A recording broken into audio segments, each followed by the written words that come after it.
కేసీఆర్ చుట్టూ ఉన్నటువంటి భూతాలు, అలానే తనను వెలగొట్టేందుకు చేసినటువంటి కుట్రదారులు వీళ్ళంతా కూడా కేటీఆర్ఏ అన్నట్టుగా కవిత చెప్పకనే చెప్పినట్టుగా తెలుస్తుంది ఇవాళ ఆమె జరుపుతున్నటువంటి చిట్ చాట్ కనుక చూస్తే. సో ఆమె చిట్ చాట్ లో మాట్లాడుతున్నటువంటి మాటలు కనుక చూస్తే, నాకు నీతులు చెప్తున్న బీఆర్ఎస్ నేతలు తెలంగాణ ప్రయోజనాలపై దృష్టి పెట్టాలి అని చెప్పింది. అంటే ఒక రకంగా పెద్ద వ్యాఖ్య ఇది. తెలంగాణ ప్రయోజనాల మీద దృష్టి పెట్టాలి అని చెప్పిందంటే, సో తనకు నీతులు చెప్పినటువంటి వాళ్ళెవరు? Working president KTR. సో మన ప్రెస్ మీట్ లో మాట్లాడినటువంటి మాటలు. సో వీళ్ళు తెలంగాణ నాకు నీతులు చెప్పడం పక్కన పెట్టేసి ముందు తెలంగాణ ప్రయోజనాల మీద దృష్టి పెట్టాలని చెప్పేసి కవిత అన్నారు. మన వైపు కేసీఆర్ నీడలో పనిచేస్తున్న వారు నాపై ప్రతాపం చూపిస్తున్నారంది. సో కేసీఆర్ నీడలో పనిచేస్తున్నటువంటి వాళ్ళు ఎవరు అందరికీ కూడా తెలుసు. ఎందుకంటే కేసీఆర్ చుట్టూ ఉండేటువంటి వాళ్ళు మనకందరికీ తెలుసు. వర్కింగ్ ప్రెసిడెంట్ గా ఉన్నటువంటి కేటీఆర్, సంతోష్ రావు, హరీష్ రావు, అలానే కొంతమంది ఎమ్మెల్సీలుగా ఉన్న వాళ్ళు, ప్రస్తుతం ఎమ్మెల్యేలుగా ఉన్నటువంటి వాళ్ళు కూడా ప్రస్తుతం కేసీఆర్ చుట్టూ ఉన్నారు. సో వాళ్ళంతా కూడా నాపై ప్రతాపం చూపిస్తున్నారంటూ కూడా కవిత కొన్ని సంచలనమైనటువంటి వ్యాఖ్యలు చేశారు. సో ముఖ్యంగా ఇటు బీఆర్ఎస్ పార్టీలో ఇక కవిత ఇమ్మడనటువంటి పరిస్థితి కనిపిస్తుంది. ఒకవైపు పార్టీ అధిష్టానం మీదనే ఆమె పూర్తిగా గన్నెక్కిపోయినట్టుగా తెలుస్తోంది. ఎందుకంటే పార్టీలో తనకు జరుగుతున్నటువంటి అన్యాయాన్ని ఇప్పటికీ ఏకరువు పెట్టినటువంటి కవిత తనను కుట్రపూరితంగా బయటకు పంపించేటువంటి ప్రయత్నాలు చేస్తున్నారని చెప్పినటువంటి కవిత తన తండ్రికి తాను లేఖ రాస్తే దాన్ని బయట పెట్టి తనను దోషిగా చిత్రీకరించేటువంటి ప్రయత్నాలు చేస్తున్నాయన్నటువంటి కవిత. సో ఇవన్నింటినీ కూడా ఆమె ఈ వ్యాఖ్యలతోనే ఆమె పూర్తిగా బయటపెట్టినటువంటి పరిస్థితి కనిపిస్తుంది. మరోవైపు నన్ను రేవంత్ రెడ్డి కోవట్లు అంటున్నారు, ఇది కరెక్టేనా అని చెప్పేసింది. పెయిడ్ ఆర్టిస్టులతో నాపై తప్పుడు ప్రచారం చేపిస్తున్నారని చెప్పేసినటువంటి వ్యాఖ్యలు చేసింది. ఇంటి ఆడబిడ్డపై ఎటు పడితే అటు మాట్లాడడం సరికాదని చెప్పింది. మా నాన్నకు నేను లేఖ రాస్తే తప్పేంటి, మీకు ఏం నొప్పిరా భయ్ అని చెప్పేసి ఆమె వ్యాఖ్యలు చేసినటువంటి పరిస్థితి కనిపిస్తుంది. అసలే నేను మంచిదాన్ని కాదు, నేను నోరు విప్పితే తట్టుకోలేనని చెప్పేసి కూడా కవిత హెచ్చరికలతో కూడినటువంటి కామెంట్స్ చేసినటువంటి పరిస్థితి కనిపిస్తుంది. ఇవన్నీ పూర్తిగా బీఆర్ఎస్ నాయకులకు, ముఖ్యంగా కేసీఆర్ చుట్టూ ఉండేటువంటి పెద్ద నేతలుగా ఎవరైతే చెప్తారో వాళ్ళకే తాకుతున్నటువంటి పరిస్థితి కనిపిస్తుంది. ఇక పూర్తిగా కవిత వ్యాఖ్యలను కనుక చూస్తే మాత్రం సో ఆమెకు ఏ స్థాయిలో బీఆర్ఎస్ లో ముఖ్యంగా కేసీఆర్ కుటుంబంలో ఏ మేరకు ఆమె హ్యూమిలేషన్ గురవుతుందనేటువంటి అంశాలను ఆమె మొన్న లేఖ ద్వారా బయటపెట్టింది.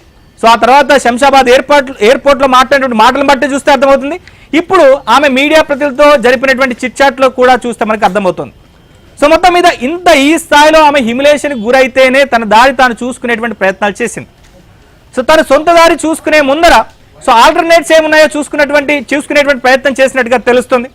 ఎందుకంటే తాను 6 నెలలకు పైగా 158 రోజులకు పైగా జైల్లో ఉండడానికి కారణం బీజేపీ అని చెప్తోంది. ఇదే అంశాన్ని ఆమె తన తండ్రికి లేఖ రూపంలో స్పష్టం చేసింది. అంతకుముందు చిట్ చాట్ లో కూడా ఇదే విషయం చెప్పింది. తాను 6 నెలలు జైల్లో ఉంటే తనను జైల్లో ఉండేలా ప్రయత్నం బీజేపీ వాళ్ళు చేస్తే సో బీజేపీ వాళ్ళ మీద ఒక్క మాట కూడా మా పార్టీ నేతలు మాట్లాడట్లేదు, నన్ను కుట్రలతో చిత్రహింసలు గురి చేస్తున్నారనేటువంటి కామెంట్స్ ఆమె ఇటీవల జరిపినటువంటి చిట్ చాట్ లో చేశారు. ఆ తర్వాత లేఖ రూపంలో తన తండ్రికి కూడా రాశారు. పార్టీ ప్లీనరీలో బీజేపీ మీద మరొక కొన్ని మాటలు మాట్లాడితే బాగుండేది, తెలంగాణలో బీఆర్ఎస్ బీజేపీలు రెండు ఒక్కటయ్యాయని ప్రజలు అనుకుంటున్నారు, ఇది పార్టీకి మంచిది కాదు. అలానే వక్ఫ్ బిల్లుకు సంబంధించి కూడా మీరు కొన్ని మాటలు మాట్లాడితే బాగుండేది, హిందీలో మాట్లాడితే ఉర్దూలో మాట్లాడితే బాగుండేది. ఇవన్నీ కూడా తనకు బీజేపీ మీద ఉన్నటువంటి కోపాన్ని స్పష్టంగానే చెప్పినటువంటి పరిస్థితి ఉంది. ఎక్కడ కూడా బీజేపీ మీద బీఆర్ఎస్ నేతలు పెద్దగా మాట్లాడినటువంటి పరిస్థితి లేదు. ఎందుకంటే కేసీఆర్ లోక్సభ ఎన్నికల తర్వాత తొలిసారిగా ఆయన ఒక పబ్లిక్ మీటింగ్ లో కేసీఆర్ ఏం మాట్లాడతారనేటువంటిది ఒకంత ఉత్కంఠగా ఆసక్తిగా ఉంది. బీఆర్ఎస్ నేతలు కూడా చాలా ఆసక్తిగా ఎదురు చూశారు. పార్టీ నేతలు కూడా కేసీఆర్ ఏం మాట్లాడతారనేది చర్చించుకున్నారు. సో కానీ ఎక్కడ కూడా బీజేపీని ఉద్దేశిస్తూ కేసీఆర్ మాటలు పెద్దగా మాట్లాడకపోవడం పట్ల కవిత నొచ్చుకున్నట్టుంది. సో అంతకుముందే ఆమె కాంగ్రెస్ పార్టీలో చేరేటువంటి ప్రయత్నాలు కూడా చేసింది. ఎందుకంటే బీజేపీ వల్లనే తాను ఇంతగా ఇబ్బంది పడాల్సినటువంటి పరిస్థితి ఏర్పడింది. తన సొంత పార్టీలో తనకు ఈ స్థాయిలో హ్యూమిలేషన్ గురవుతున్నాను, తన తండ్రి అన్నల నుంచే ఈ స్థాయిలో తనకు హ్యూమిలేషన్ గురవుతున్నటువంటి నేపథ్యంలో ఇక కవిత సొంత దారి చూసుకునే ముందర కాంగ్రెస్ వైపు చూసినట్టుగా తెలుస్తోంది. అందుకే తనకున్నటువంటి పలుకుబడితో తనకున్నటువంటి పరిచయాలతో పార్టీ పెద్దలతో రాయబారం కూడా సాగించినటువంటి పరిస్థితి ఉంది. సో అయితే తెలంగాణలో ఉన్నటువంటి పరిస్థితులు కేసీఆర్కు తన బిడ్డను దూరం చేశారనేటువంటి అపవాదు కాంగ్రెస్ పార్టీకి నష్టం చేకూరుస్తుందనేటువంటి విషయాన్ని పార్టీ అధిష్టానానికి చెప్పిన తర్వాతనే సో ఆమె రాకను కాంగ్రెస్ పార్టీ యాక్సెప్ట్ చేయలేనట్టుగా తెలుస్తోంది. ఇక దానిలో భాగంగా చేసేది లేక కవిత తన సొంత దారి చూసుకునేటువంటి ప్రయత్నాలు చేస్తుంది. సో దానిలో భాగంగానే ఆమె మనం చూస్తున్నాం. ఇది ఎప్పుడో లేఖ రాసిన తర్వాత జరుగుతున్నటువంటి పరిణామాలు కాదు, చాలా వ్యూహాత్మకంగా జైలు నుంచి వచ్చిన తర్వాత ఈ ప్రయత్నాలన్నీ కూడా మొదలుపెట్టినట్టుగా తెలుస్తుంది.